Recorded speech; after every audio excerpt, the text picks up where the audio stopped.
Welcome to my channel tech mechanical and electrical.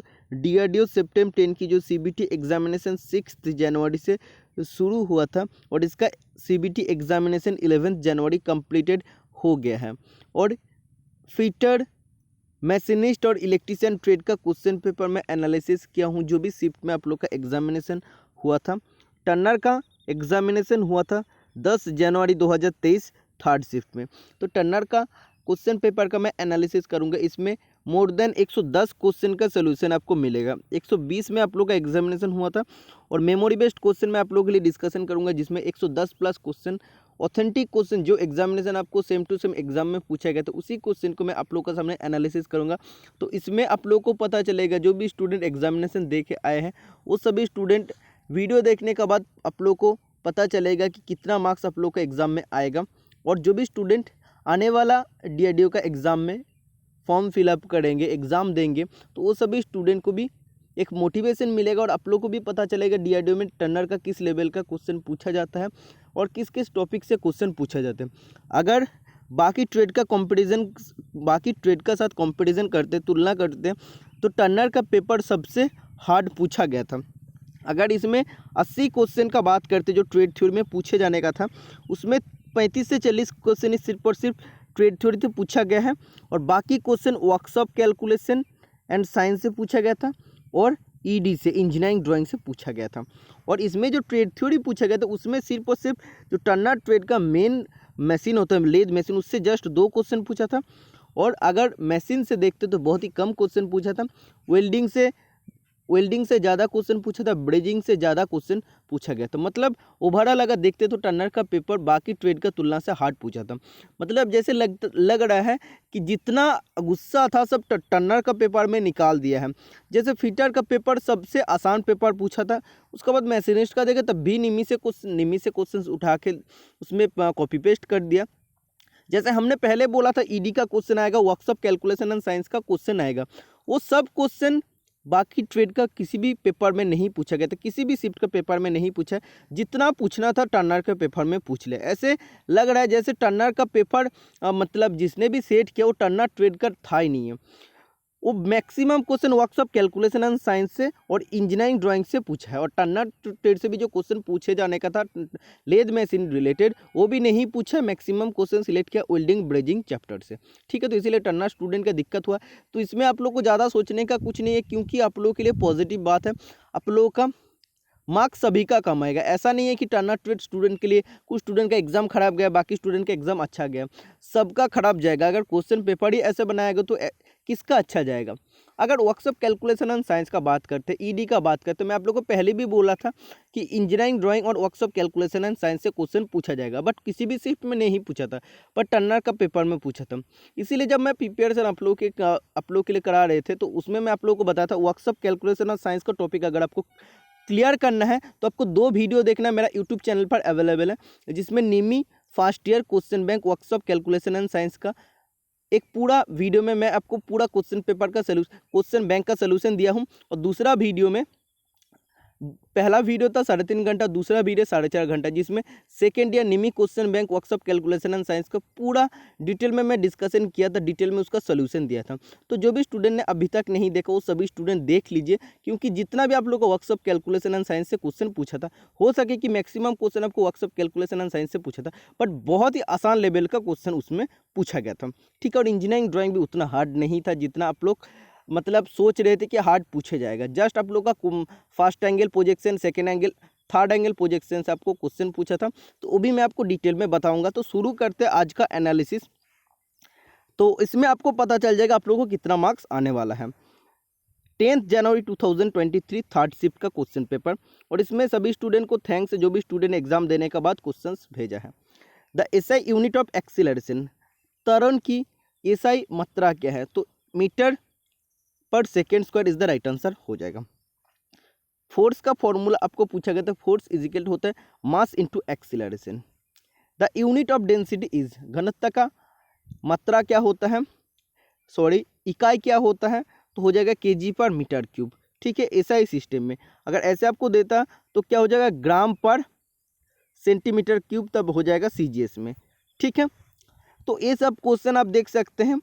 Workshop calculation and science का है और बहुत ही आसान क्वेश्चन है जो मैं आप लोगों को बहुत बार बताया हूँ क्लास में।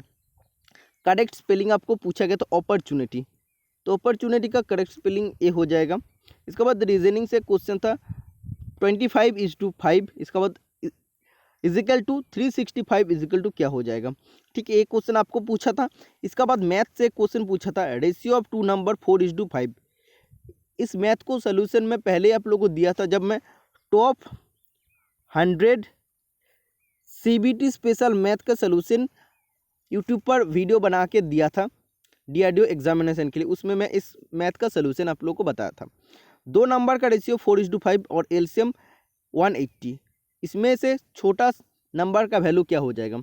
तो इसमें आप देख सकते हो 2 नंबर का रेशियो 4:5, मतलब पहला नंबर 4x और दूसरा नंबर हो जाएगा 5x। इसका एलसीएम हो जाएगा लिस्ट कॉमन मल्टीपल, तो इधर हो जाएगा 4×5 और इसमें से x कॉमन है इसीलिए x हो जाएगा। तो 20x इजिकल टू आपका एलसीएम जो इक्वल दिया है 180, तो x इजिकल टू आ जाएगा 9। तो इसके बाद स्मॉलेस्ट नंबर का वैल्यू क्या हो जाएगा, स्मॉलेस्ट नंबर 4×x मतलब 4×9, तो 36 इज द राइट आंसर हो जाएगा। नेक्स्ट क्वेश्चन आपको रेशियो चैप्टर से पूछा गया था। Ratio of A, B, C and D is 1:2:3:4। If C gets ₹1000 more than B, then what does D get. तो इसमें बोल रहा है कि आप लोग का जो ABCD है 4 आदमी है उसका रेशियो बोलते हैं 1:2:3:4 और इसमें C अगर B से 1000 रुपया ज़्यादा उसको मिलता है तो एक्चुअली डी को कितना मिलेगा। तो ये आपको निकालना था, बहुत ही आसान क्वेश्चन है। अगर आप लोग इसका अंतर देखते हैं तो क्या होता है 1 अंतर होता है, तो 1 इजिकल टू होगा 1000 होता है। तो इसमें आपका रेशियो क्या दिया है डी के लिए, डी का 4 दिया, मतलब 1 इजिकल टू अगर 1000 होता है तो 4 इजिकल टू जगह 4×1000 मतलब 4000 हो जाएगा। ओके, इसका बाद पूछा गया था व्हाट इज लिनक्स। लिनक्स क्या होता है, एक OS होता है, ऑपरेटिंग सिस्टम होता है। एक कंप्यूटर से क्वेश्चन आपको पूछा गया था which gauge is use to check the gap of bearing. तो बियरिंग का जो गैप होता है, तो बियरिंग का क्लियरेंस को चेक करने के लिए कौन सा गेज यूज़ होता है, फिलर गेज यूज़ होता है। इसका बाद आपको पूछा गया था CNC कोड से G01 CNC कोड प्रोवाइड। तो लीनियर इंटरपोलेशन राइट आंसर हो जाएगा, या ऐसे अगर आपको दिया था straight line bracket linear motion from point to point. Okay, remark का इस्तेमाल हम लोग क्यों करते हैं, remark is use to enlarge and finish a hole, किसी भी होल को बड़ा करने के लिए और उसको फिनिश करने के लिए यूज होता है। और एक क्वेश्चन हार्ड शिफ्ट में पूछा गया है, what is the angle between sine bar and slip gauge.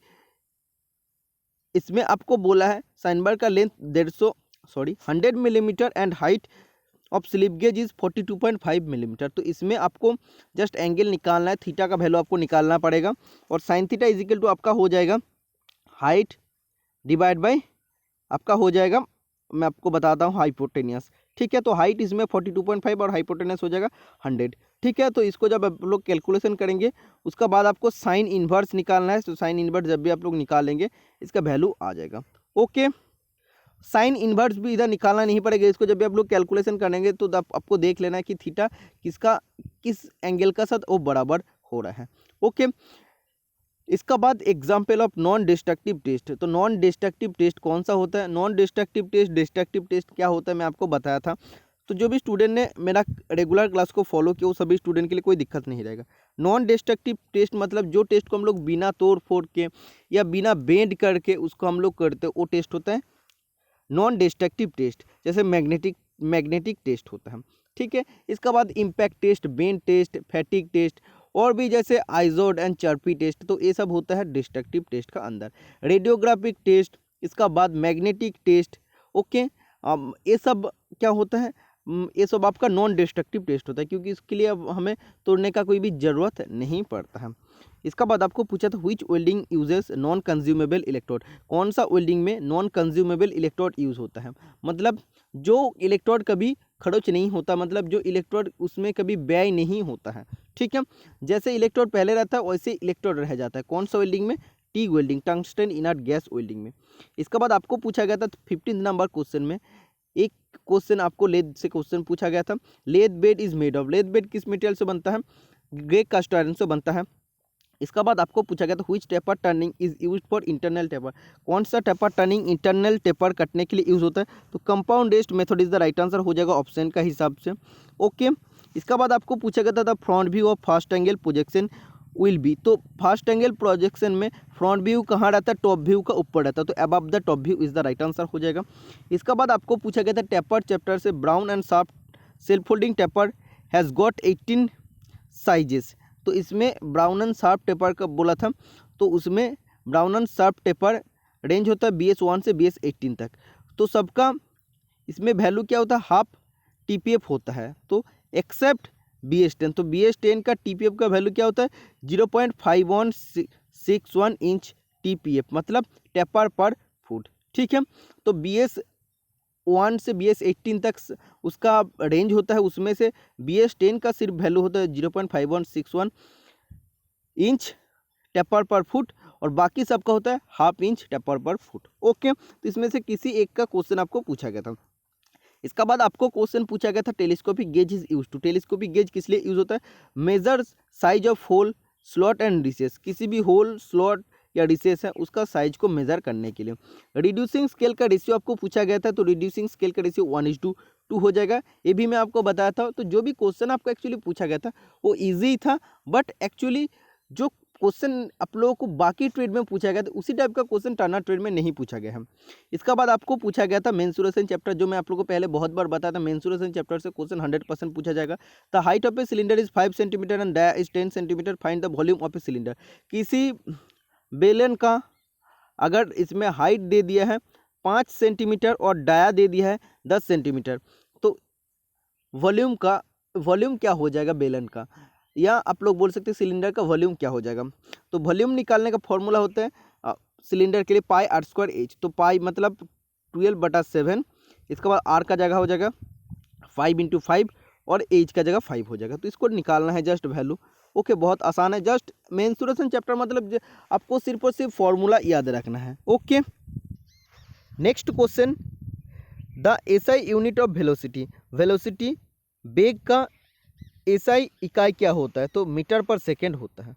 बहुत इजी क्वेश्चन है।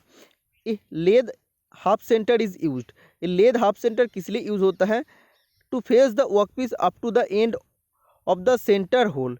तो इसमें जब आप लोग पहले फेसिंग कर लेते हैं, सोचो ऐसे तुम्हें एक सिलिंड्रिकल रॉड है या शाफ्ट है, तो उसका 100 मिलीमीटर आपको बनाना था। तो 100 मिलीमीटर का जगह पहले फेसिंग करने का टाइम क्या बन गया, 105 मिलीमीटर बन गया। उसका बाद आप लोग ड्राइविंग प्लेट में उसको फिक्स कर दे। उसका बाद अगर फिर से साइज को 100 मिलीमीटर में करना पड़ेगा, तो फेसिंग करके तो इसका साइज को कम करना पड़ेगा ना। तो फेसिंग दोबारा आपको करने के लिए चक में होल्ड करना पड़ेगा, सेंटरिंग करना पड़ेगा।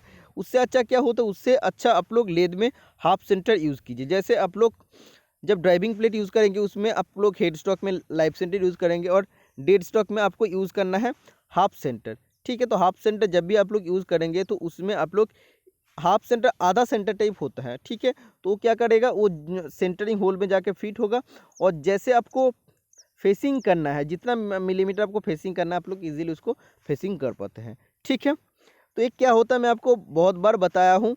नेक्स्ट जब डिटेल क्लास अगर आएगा तब भी मैं और भी अच्छे से आप लोगों को समझाऊंगा। इसका बाद कोबाल्ट हाई स्पीड स्टील से क्वेश्चन पूछा था कि इसमें कोबाल्ट का कंटेंट कितना रहता है, 5 to 8% रहता है।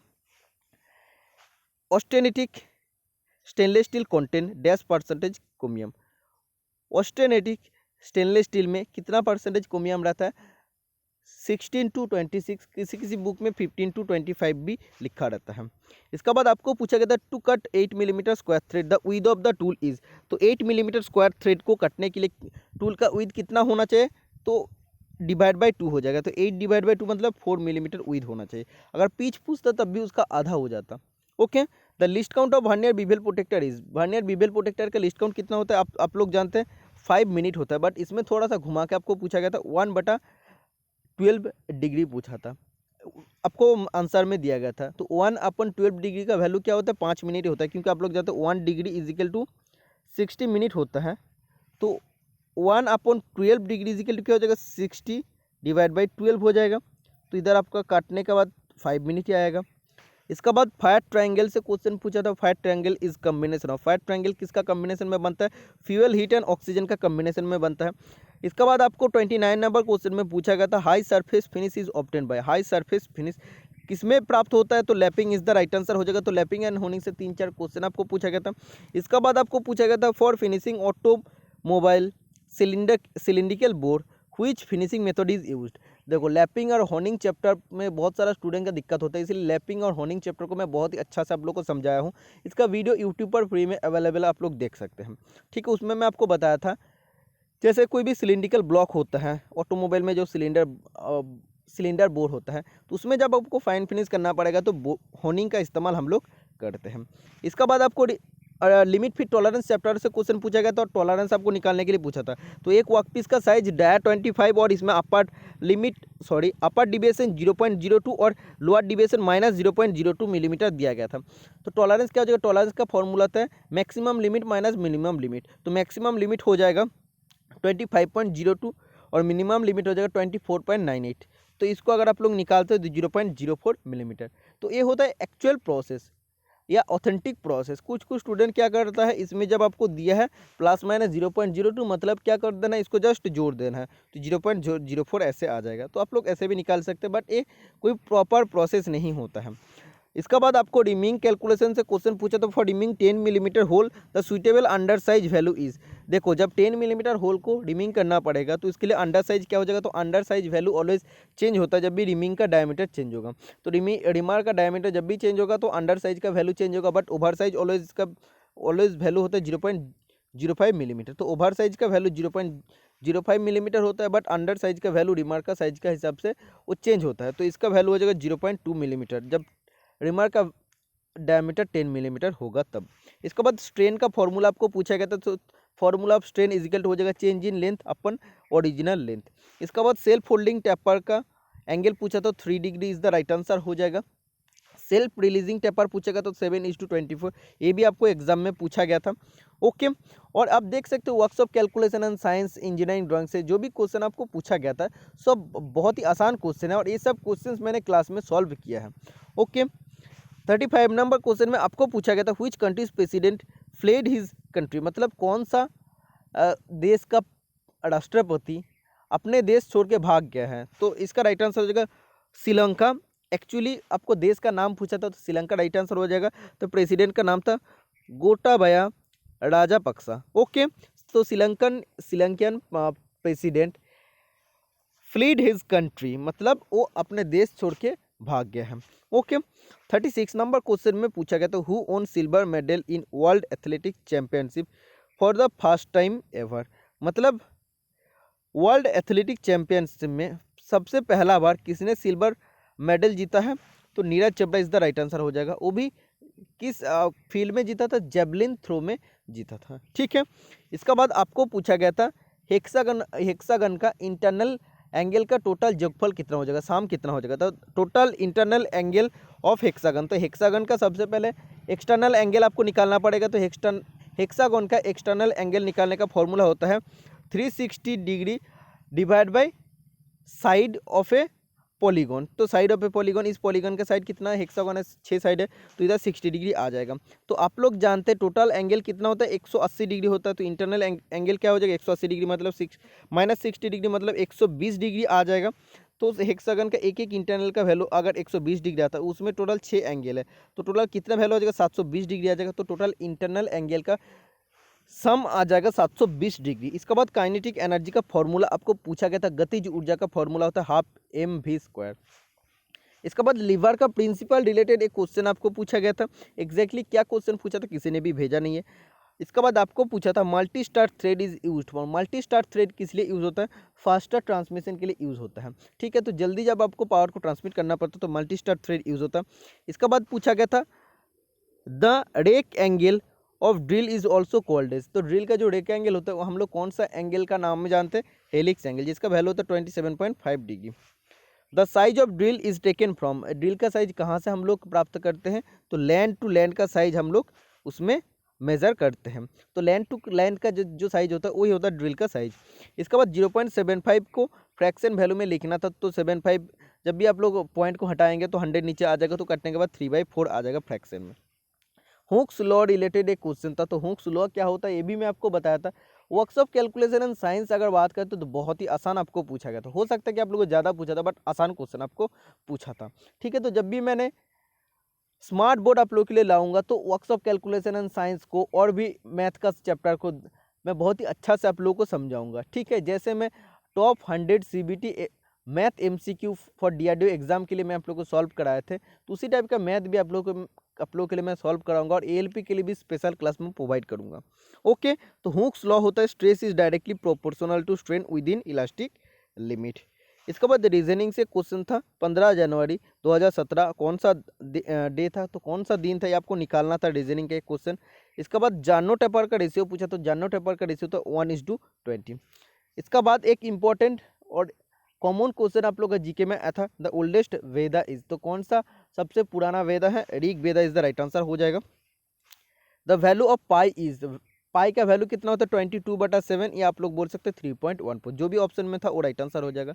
मोर्स टेपर का रेशियो आपको पूछा था, तो मोर्स टेपर का रेशियो था 3 डिग्री।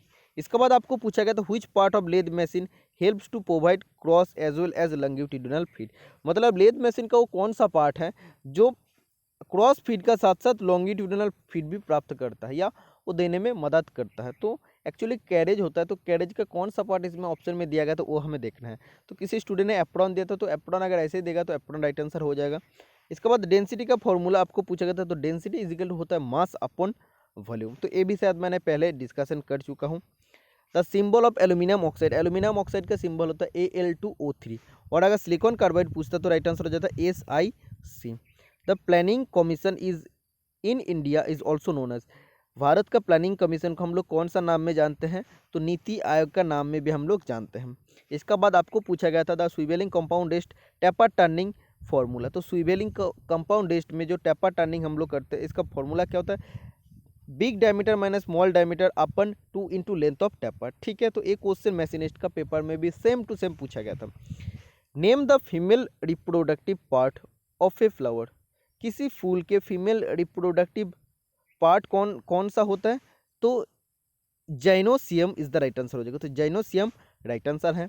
इसका बाद पूछा गया था which indicate the amount of bond present between individual abrasive grain and the closeness of the individual grain to each other, तो ग्राइंडिंग व्हील से एक क्वेश्चन पूछा गया था, तो ग्राइंडिंग व्हील में एब्रेसिव ग्रेन का बीच का डिस्टेंस को हम लोग क्या कहते हैं, तो उसको हम लोग एक्चुअली स्ट्रक्चर कहते हैं।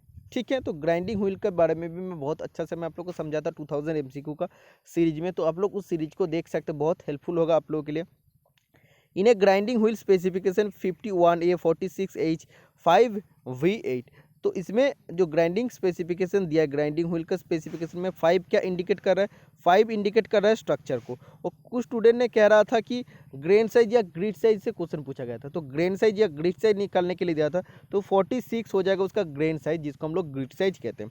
इसके बाद एक क्वेश्चन पूछा था in capstan lathe which holding device is use, तो कैप्स्टन लेथ में कौन सा होल्डिंग डिवाइस यूज होता है, तो कलेट चक यूज होता है। कलेट चक क्या होता है, इसको आप लोग जल्दी जब आपको कोई भी वर्कपीस का सेंटरिंग करना पड़ेगा, जल्दी सेंटरिंग करने के लिए कलेट चक बहुत ही अच्छा होता है। For refining fine grain size preferred heat treatment process, जब किसी धातु के ग्रेन साइज को फाइन रिफाइनिंग करना पड़ेगा तो कौन सा हीट ट्रीटमेंट प्रोसेस यूज होता है, नॉर्मलाइजिंग यूज होता है। इसका बाद 60 नंबर क्वेश्चन में पूछा गया था why do we use coolant, coolant हम लोग क्यों यूज़ करते हैं मशीनिंग ऑपरेशन में, तो कटिंग टूल और वर्कपीस को कूल करने के लिए, ठंडा रखने के लिए। इसका बाद एक क्वेश्चन आउटसाइड माइक्रोमीटर से पूछा गया था the vernier graduation of vernier micrometer is marked on, तो vernier micrometer vernier outside micrometer ऐसे अगर दिया रहता है तो उसका वर्नियर ग्रेजुएशन कहाँ पर मार्क होता है, उसका बैरल पर ही मार्क होता है। बैरल को हम लोग स्लीव का नाम में भी जानते हैं, तो ऑप्शन में अगर स्लीव था तो स्लीव ही राइट आंसर हो जाएगा। The ratio of standard pin taper is, standard pin taper का अनुपात क्या होता है, 1:50 होता है मेट्रिक में, और अगर बीटीएस में पूछते तो 1:48 हो जाएगा। CNC machine are not normally operated, CNC machine को हम लोग नॉर्मल ऑपरेट नहीं कर पाते, they are control by means of, तो इसको हम लोग कैसे कंट्रोल करते हैं, प्रोग्राम का मदद से हम लोग उसको कंट्रोल करते हैं। तो ओवरऑल अगर पेपर देखते हैं तो कुछ क्वेश्चन को छोड़ के मैक्सिमम क्वेश्चन एग्जाम्स जितना मैंने पढ़ाया था उसी से कॉमन आया, क्योंकि मैं आप लोगों को बताया था वर्कशॉप कैलकुलेशन एंड साइंस का वीडियो, 2 वीडियो आपको देख के जाना है। एक 3.5 घंटा video first year question bank का, और सेकेंड ईयर क्वेश्चन बैंक का 4.5 घंटा का वीडियो आपको देख के जाना है, उसी से क्वेश्चन आपको कॉमन है। और इंजीनियरिंग ड्राइंग का जितना हमें प्रोवाइड करना था उतना मैं प्रोवाइड कर चुका था, 3 क्लास मैंने प्रोवाइड किया था। ओके, और जितना हमें प्रोवाइड करना था टेस्ट सीरीज में भी मैं प्रोवाइड किया था।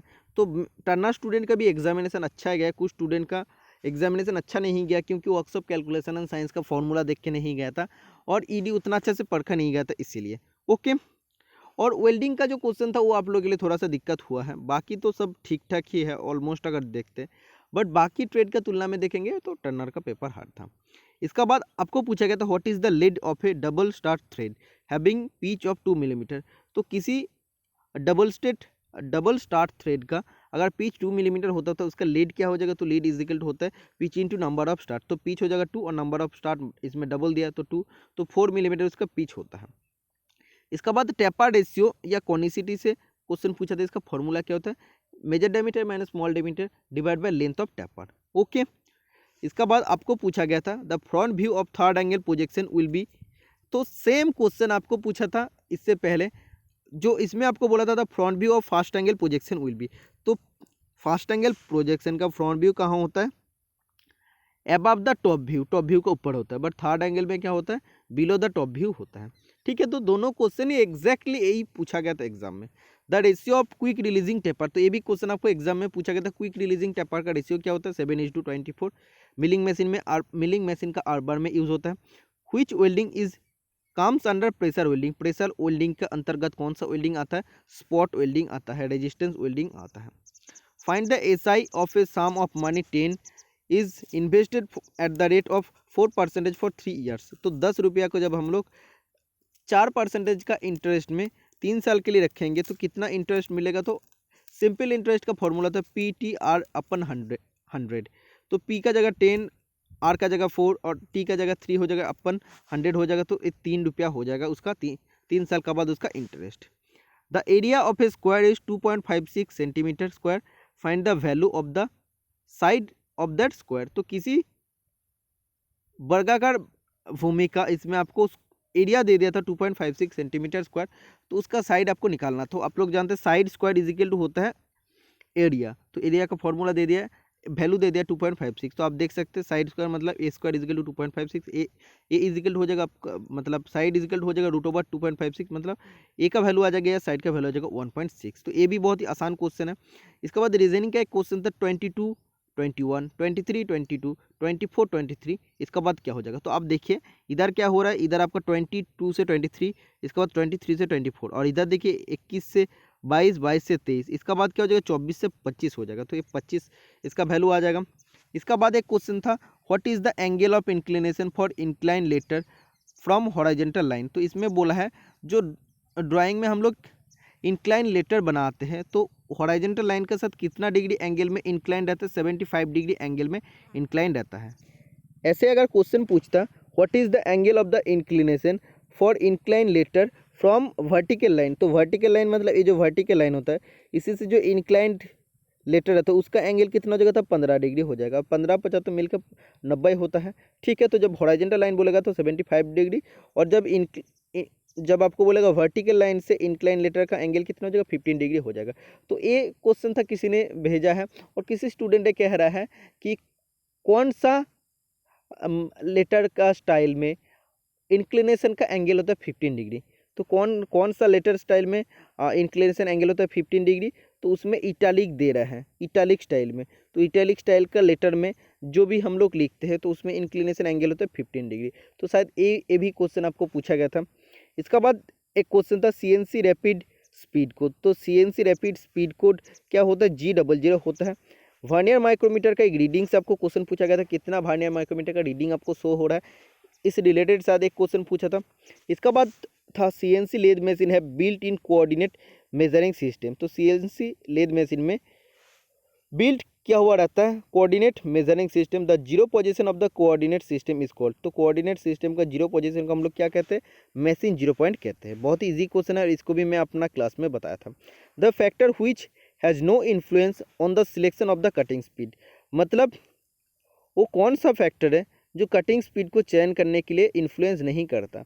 ठीक है, तो material of the workpiece, material of the drill and lathe operation to be perform, इन तीन चीज़ का ऊपर डिपेंड करता है कटिंग स्पीड। ठीक है, कि हम कौन सा ऑपरेशन करते हैं, लेद मशीन में थ्रेड काट रहा है तो स्पीड कम होगा, कटिंग स्पीड कम होगा, नलिंग करे तो कटिंग स्पीड कम होगा, टर्निंग करे, फेसिंग करे तो कटिंग स्पीड ज़्यादा होगा। मतलब लेद ऑपरेशन के ऊपर भी कटिंग स्पीड डिपेंड करता है, और वर्कपीस का मटेरियल का भी ऊपर डिपेंड करता है, और टूल का मटेरियल को भी ऊपर डिपेंड करता है। But diameter of the workpiece के ऊपर कटिंग स्पीड कभी निर्भर नहीं करता, कभी डिपेंड नहीं करता। तो option number C right answer हो जाएगा।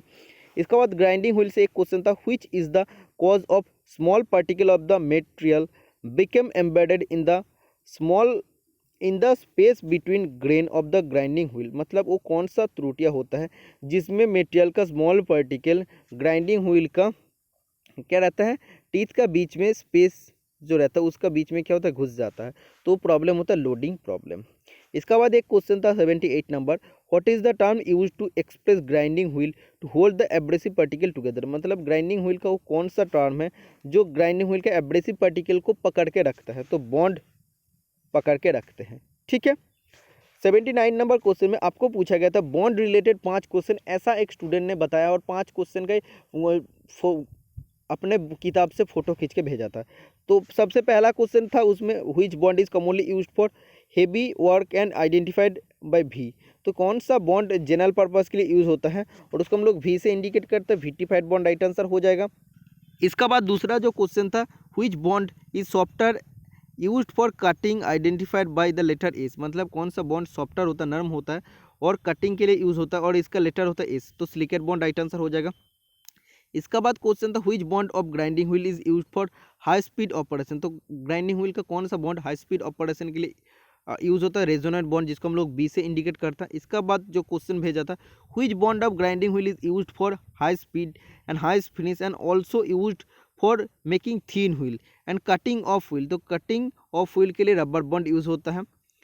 और एक क्वेश्चन था, which bond of grinding wheel is used for heavy duty large diameter wheel where a fine finish is required. मतलब कौन सा ग्राइंडिंग व्हील का bond heavy duty heavy large diameter wheel के लिए यूज़ होता है जहाँ पे फाइन फिनिश का जरूरत पड़ता है, तो सेलेक्ट बॉन्ड यूज़ होता है। तो सेलेक्ट बॉन्ड को हम लोग इसे लिखते हैं। इसका बाद एक क्वेश्चन था, which ISO standard not available. कौन सा आईएसओ स्टैंडर्ड अवेलेबल नहीं होता, तो ISO 9010 अवेलेबल नहीं होता। इसका बाद एक क्वेश्चन था, dash reaction takes place in the sun. तो सूर्य में कौन सा रिएक्शन होता है, तो न्यूक्लियर फ्यूजन होता है, फ्यूजन। ठीक है, मैन मेड नेचर रिलेटेड एक क्वेश्चन था, उसका आंसर भेजा है कंजर्वेशन। तो मैन मेड नेचर रिलेटेड कुछ क्वेश्चन था जिसका आंसर उस खुद भेजा था कंजर्वेशन। तो हमें भी इसका एग्जैक्टली क्या पूछा था मालूम नहीं है। 87 नंबर क्वेश्चन में पूछा गया था, the size of the centre drill is selected on the basis of the. तो सेंटर ड्रिल का साइज किसका बेसिस पे सिलेक्ट किया जाता है, डायमीटर ऑफ द वर्कपीस। मतलब किस डायमीटर का वर्क पीस है, मतलब वर्क पीस का डायमीटर अगर ज़्यादा होगा तो सेंटर ड्रिल का क्या होगा, सेंटर ड्रिल भी आपको बड़ा लेना पड़ेगा। ओके, तभी तो सेंटर होल बड़ा बन पाएगा ना, कि नहीं तो बड़ा वर्क पीस ले लिया है उसका सेंटर होल बनाएंगे और छोटा सा सेंटर होल अगर बनेगा तो वो तो ठीक नहीं होगा। तो इसके लिए आपको सेंटर ड्रिल जब भी चूज़ करना होगा तो देखना होगा वर्क पीस का डायमीटर कितना है। इसके बाद एक क्वेश्चन पूछा था, soldering is a dash process. किस टाइप का प्रोसेस होता है, कैपिलरी एक्शन प्रोसेस इसमें होता है। और ऑप्शन था एडेसिवनेस, तो एडेसिवनेस नहीं होगा, कैपिलरी एक्शन प्रोसेस होता है। Soldering brazing capillary action process होता है। Next question, which is not a part of lathe machine. निम्नलिखित में से कौन सा लेद मशीन का पार्ट नहीं होता। तो आप देख सकते हो और एक लेद मशीन का क्वेश्चन है, तो लेद मशीन का पार्ट नहीं होता आर बार। ठीक है, इंग्लिश से एक क्वेश्चन था, एंटोनिम विपरीत अर्थ निकालने के लिए दिया था, प्रोफेन। तो प्रोफेन का विपरीत अर्थ होता है sacred, SACRED। Rhyming allowance related एक क्वेश्चन पूछा था। ठीक है, तो रिमिंग का एक्चुअली अलाउंस होता है 0.02 से 0.05 मिलीमीटर।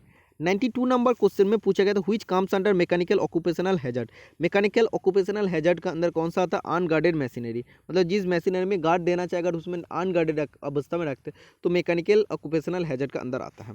इसका बाद आपको निकालना था 500 इंटू 92.5। तो आपको कर देना है 500 इंटू 92.5 बटा 100 इंटू इस पॉइंट को हटाने के लिए 100। तो इसको कैलकुलेशन कर लेना है। इसके बाद ऑड वन आउट, मतलब इनमें से कौन सा अलग टाइप का है तो वो निकालना था, रीजनिंग का एक क्वेश्चन था। इसका बाद एक क्वेश्चन था, which drawing is not a type of engineering drawing. निम्नलिखित में से कौन सा इंजीनियरिंग ड्राइंग का एक टाइप नहीं होता। तो जियोमेट्रिकल ड्राइंग इंजीनियरिंग ड्राइंग का टाइप नहीं होता है। ओके।